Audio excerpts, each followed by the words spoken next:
Ladies and gentlemen, get the book Dr. Joshua Bowen wrote, The Atheist Handbook to the Old Testament. It is extremely full of knowledge and information for anyone, as well as join the Patreon. There's hundreds of videos that have been not released to the internet. You can ask questions and I will record them with these scholars in high definition. I do that all the time. You can also personal message me and you help the community grow. Thanks a lot.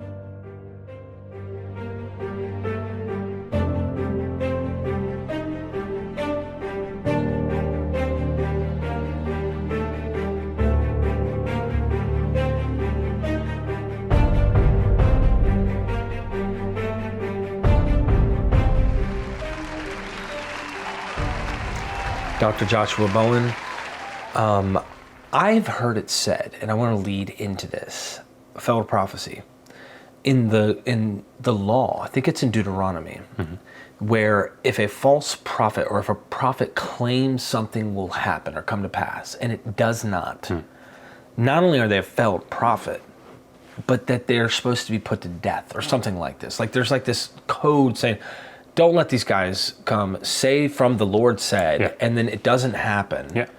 And then, boom, put them to death. I don't know if you know where that's at in specific. I think it's Deuteronomy 17. Just somewhere in there. So it's in there. That's all I wanted to make sure we were on the same page. Well, there's this interesting guy named Ezekiel, and he's a prophet of God, right?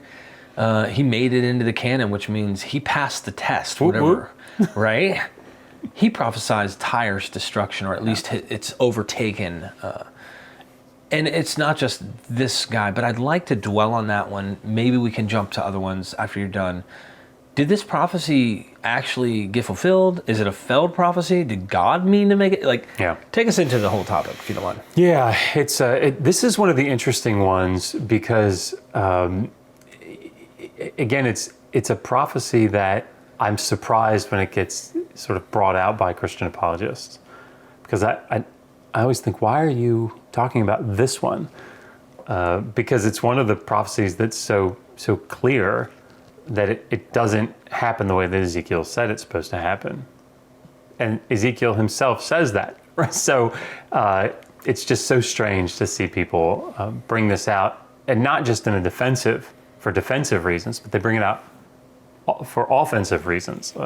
I think Jehovah's Witnesses bring this out. Like, look at how detailed, prophecy can be fulfilled. So, the prophecy against Tyre is part of the oracles against the nations. It's just a common set of oracles that appear in some of the prophets. Amos has them, Isaiah has them, Jeremiah's got them. And Ezekiel from, I think, chapters 26 to 32, 25 to 32, 25 to 32. So basically what they are is just, the prophet is, John Collins talks about this quite a bit. He always references Micaiah ben Imlah, and, sort of like, it's like a pep rally. He gives the analogy of like a pep rally, and it's, come on, Yahweh is going to defeat all your enemies, and let's look around, the Edomites and the Moabites, the Philistines, and blah, blah, blah. So one of there are two fairly lengthy prophecies in this section of the Oracles Against the Nations in the book of Ezekiel. The first is against the city of Tyre, and the second is against Egypt. And so the one that's against the city of Tyre begins in chapter 26 and calls for the absolute destruction of the island city. And Ezekiel says, Nebuchadnezzar is going to come up against you and he's going to scrape you clean. And the name Tyre is a type of rock, right? And so, this is sort of the play on words here. It's going to take you back, scrape you clean, take you back to being a bare rock. The waves, are going to come up over top of them. In other words, it's total destruction. Never going to be rebuilt. Never going to be heard of again. And you can say it's using hyperbolic language. Fine, like I'm fine with that. But the reality is, if you're coming at this from this fundamentalist viewpoint, where you're saying this is a genuine prophecy that God is, telling Ezekiel, who's telling the city of Tyre that it's going to be completely wiped out. then you would expect that to take place. And of course, Ezekiel expected it to take place. And it didn't, right? So Nebuchadnezzar comes up against it. We have pretty decent evidence that he comes up with a 13-year siege. You can see it in Josephus. You can see it in the book of Ezekiel itself. And, it doesn't happen. He doesn't take it. And so in chapter 29, still part of this Oracles Against the Nations, there's a short little 4-verse amendment, I don't know what I'd want to call it, but to what happened in this concerning this prophecy in Ezekiel 26. And it's 15 years after, it's dated 15 years after the Ezekiel 26 prophecy. And Ezekiel says, well, Nebuchadnezzar worked really hard against Tyre, and every head was made bald and every shoulder was rubbed bare, and yet he had no wages. His army had no wages for their efforts. In other words, they didn't get it. They didn't win. They didn't get in. And you have to understand, the island city of Tyre is in the center of this major trade hub. It's like in this trade network. So it has land trade can get to it. Sea trade, maritime trade obviously gets to it. And so it's incredibly wealthy. So the idea of taking, the city, the island of Tyre would result in plunder, right? An awful lot of plunder for the army, and they would, receive their wages that way. And so Ezekiel says that God, because Nebuchadnezzar wasn't able to get in, he's promised him Egypt as compensation. And of course, we don't have to get into it, but that one doesn't come true either. Ooh. So the prophecy fails on its face, right? It fails in the sense that God said, Ezekiel said, this is going to happen, and it didn't happen. So the biblical scholars don't balk at what I've just said. None of them, you can go through the commentaries that are on the shelf over there, or you can, read through the books that talk about different aspects of Ezekiel, and you'll see that none of them are wrestling with, well, maybe it wasn't Nebuchadnezzar, maybe it was supposed to be something else. None of them are saying that. Those are the data points that we all agree on. Right? Nebuchadnezzar was supposed to take Tyre, was supposed to wipe it off the map, and he didn't, and he says so. So the question is, what interpretive model do you utilize to make sense of those data points? So for me, and I suspect for you, the interpretive model is, well, this wasn't from God. This wasn't a genuine prophecy, a divinely inspired prophecy. It was just something that Nebuchadnezzar, he's just seen Jerusalem fall. He sees Nebuchadnezzar's army and says, well, logically, shit's about to go down for Tyre, right? So, and I have a chapter about this in my book. And taking these Phoenician cities and laying siege to them, or forcing them to submit, pay tribute, whatever, is not new. I talk about 3 new Assyrian kings that did this before Nebuchadnezzar even comes on the scene. And it's just par for the course. It's what you do. So Ezekiel looking at this and saying, I think that what's going to happen is he's going to go up and take, it's not like, surprise, surprise. Everybody expects that's going to happen. So I think the surprise was that it didn't happen, that he didn't take it. So the other way, though, if you want to maintain this is a divine prophecy, that God is speaking through Ezekiel, there are ways to do that. Are they good ways? That's up to you. I don't find them satisfying. But there are theological approaches to this, theological interpretations. And I talk about some of them at the end of the chapter. But probably the most popular one that I see is that prophecy is contingent. It's inherently contingent. So, that the story that's, the example that's always touted out is Jonah going to preach against Nineveh. And he says 40 days and Nineveh is going to be destroyed. And the king and all the people repent. And so the city's not destroyed. God repents. And so that's sort of held up as this sort of archetype, as the quintessential, here's how it works. And so if it doesn't happen, they repent. That's right. You can sort of get out of anything that way, right? I don't mean to use get out in that sense, but you can make sense of any of these prophecies. So like Robert Chisholm, Chris Udd, they've written articles on this, sort of talking about this.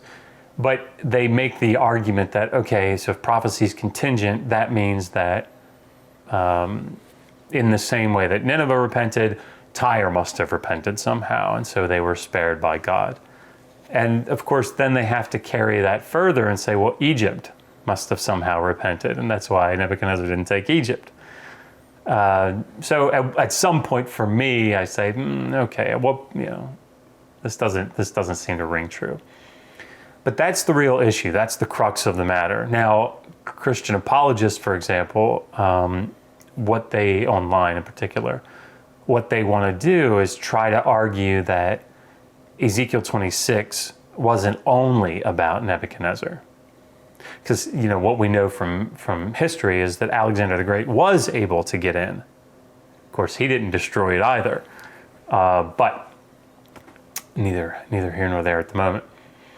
And so what they want to say is that there are certain key phrases or hidden ideas that are in Ezekiel 26 that didn't lead Ezekiel to believe, or the writer or the readers at the time to believe, but us looking back, God intended this as it's more than Nebuchadnezzar that's being referred to. And the two places that you see sort of argued is in, I guess, verse 3 or 4, I can't remember, of chapter 26. It says, therefore, I will bring up against you many nations as the sea brings up its waves. And so that phrase in the Hebrew, the goyim rabim, well, that must mean Nebuchadnezzar is nation number one, then there are going to be more nations after it. Of course, keeps the door open. Yeah, of course, it's interesting that many nations, like rabim is like a whole bunch, you would expect more than just one more, right? If that's what's really going on here, you would expect more than just Alexander. But in this scheme, it's like Nebuchadnezzar, then Alexander. So that doesn't really work either. But nonetheless, that's one. Wouldn't Babylon have been a conglomeration of nations? Yes. Okay. And that's why when I say it's strange to me, like everybody recognizes this. Right. The biblical scholars, this is what they recognize. You just don't read stuff like that in the real world. But it becomes that kind of book for most sacred believers of this particular view of the book. Yeah, and I was thinking about Revelation. I don't know why locusts in the book of Revelation kept coming up. Like, there's going to be these locusts, this is that. And people are like, when did this wild, crazy, unbelievable locust scene happen? Oh, no, those are helicopters. Don't you realize? Yeah, right. It's like, whoa, whoever does such a thing? Yeah. Well, you'd be surprised.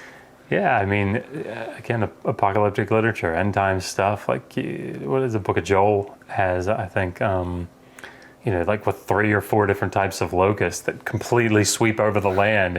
And it's like, I think that's where it is, Joel chapter 1. Forgive me if I get that wrong. But, this certain type of locust 1 comes over the land, and what they leave behind, locust number 2 comes over and consumes. And what those little bit that they leave behind, type of locust number 3 comes along and consumes. So, so many helicopters. I just can't. So many helicopters. And I was thinking about that one scene where it says that the tongue would be like melted to the roof of the mouth. And it's like, nuclear bomb, duh, don't you see it? And people will interpret anything to make it like, no, this is still alive for today. Is that possible? I guess. But is that the most reasonable interpretation?